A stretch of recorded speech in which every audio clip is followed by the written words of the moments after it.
Halo semuanya, selamat datang. Hari ini kita akan mengupas tuntas sebuah pembahasan yang, wah, dalam banget. Tentang gimana sih cara kita menemukan makna hidup yang sejati yang lebih dari sekedar materi.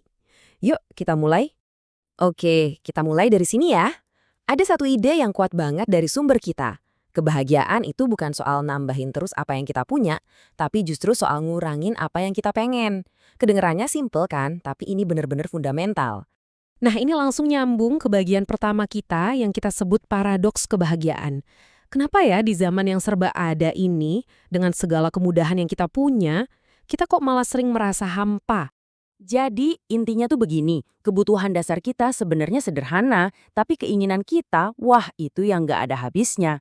Sumber kita bilang, disinilah letak masalah utamanya. Dunia ini cukup kok buat menuhin kebutuhan kita, tapi nggak akan pernah cukup buat menuhin keinginan kita.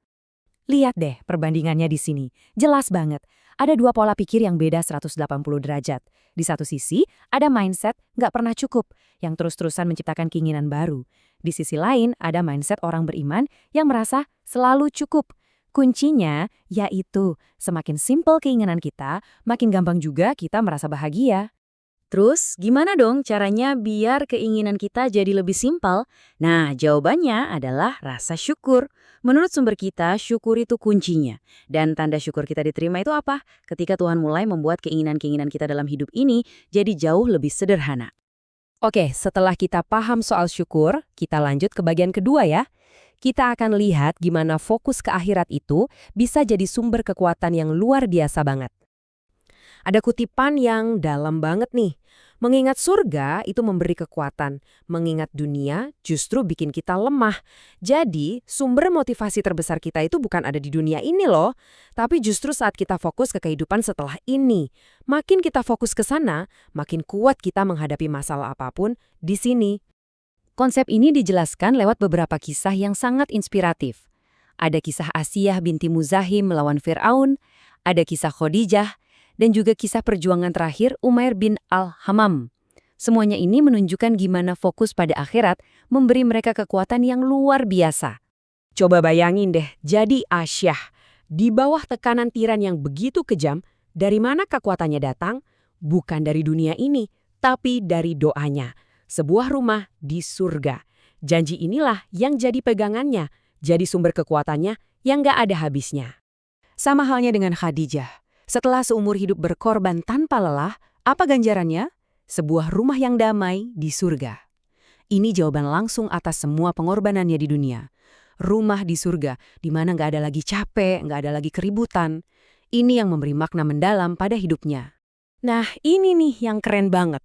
Buat pejuang seperti Umair, satu kata aja bisa mengubah segalanya di tengah pertempuran. Ketika Nabi bilang tempatnya adalah di surga, semua rasa takut, semua kekhawatiran, itu langsung hilang. Dia jadi semangat banget untuk mencapai tujuannya. Oke, jadi kita udah punya kenapanya yang kuat. Sekarang kita masuk ke bagaimananya. Dan yang perlu kita pahami, jalan menuju ke sana itu nggak satu ukuran untuk semua orang. Setiap orang punya jalannya sendiri-sendiri. Angka 8. Kenapa 8? Ternyata surga itu punya 8 pintu. Dan ini bukan tanpa alasan loh, ada makna yang dalam banget di baliknya.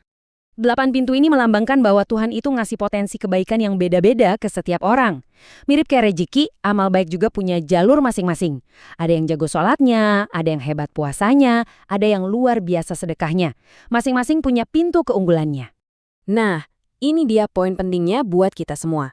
Stop membanding-bandingkan diri dengan orang lain. Coba deh temukan pintu kita sendiri. Apa sih potensi unik yang Tuhan kasih ke kita? Karena kata sumber kita, rugi banget kalau kita hidup tapi nggak pernah tahu apa potensi amal terbaik kita. Tapi, mengenal diri itu kayak koin dengan dua sisi. Selain tahu kekuatan kita juga harus tahu kelemahan kita. Titik lemah mana yang bikin kita gampang jatuh ke dalam dosa. Sama kayak atlet kan, dia harus tahu titik lemahnya di mana biar bisa menang. Kita juga gitu. Oke, kita sampai di bagian terakhir. Pertanyaannya, apa yang jadi bahan bakar kita dalam perjalanan ini? Terutama saat kita namanya juga manusia, pasti pernah salah langkah atau jatuh. Untuk menjawab itu, ada sebuah kisah yang jujur aja cukup mengejutkan. Ada seorang wanita yang dianggap soleh melihat seorang pendosa, lalu dengan yakinnya bilang, Tuhan gak akan pernah mengampuni kamu. Dan respons Tuhan luar biasa. Siapa kamu berani pakai namaku untuk menghakimi? Dia sudah aku ampuni, dan amalanmu justru aku batalkan. Pelajarannya jelas banget kan? Jangan pernah, sekali-kali, kita jadi orang yang mematikan harapan orang lain akan rahmat Tuhan. Itu fatal akibatnya. Intinya begini, kita semua ini pendosa. Nggak ada yang sempurna. Tapi yang penting adalah kita jangan sampai jadi pendosa yang putus asa. Kita akui kesalahan kita, tapi di saat yang sama kita harus pegang teguh keyakinan bahwa rahmat Tuhan itu jauh lebih besar dari semua dosa kita. Jadi, sebagai penutup, pembahasan kita kali ini ngajak kita untuk selalu punya prasangka baik, untuk bertindak dengan dasar optimisme dan iman kepada Tuhan.